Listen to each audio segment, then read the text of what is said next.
The other thing I was going to ask, just to talk about like tactics, I suppose, for tonight. Things you've learned over the years. I know from your time with Fortune, you had the likes of Ric Flair with you. What kind of stuff would you learn from Rick that you could have applied? I mean, going forward, was there valuable lessons in that time? Yeah, win by any cost. And, they don't call him the dirtiest player in the game for a reason. And he taught us, a lot of tricks. He didn't teach us all his tricks, but it was really Kept cool. some for the bedroom, I'm sure. Right, exactly. Just in case, you never know.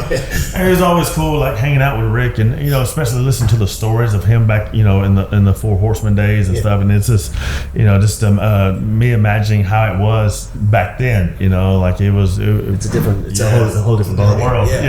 What do you see for the future of TNA? Do you think it's going to continue to reach those milestones, hit those targets? I mean, so far so good, right? Yeah, it's one of those things that I always tell people, I always hate the haters who, TNA's going out of business.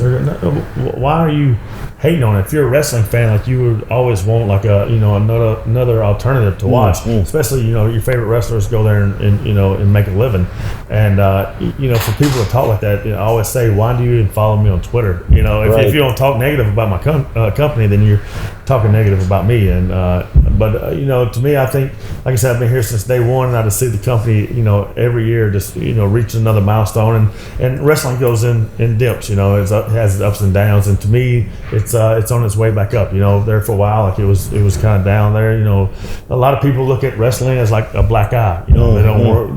Some people don't want to be classified as wrestling fans or whatever. But like, I get on a plane all the time, and I'll meet businessmen in first class who are closet wrestling fans who like watch it. When they're flipping through, they'll see it, and it just reminds them of when they were kids and stuff, and they'll sit there and watch and stuff. So it's pretty cool. And like I said, a little bit, it's on its way back up.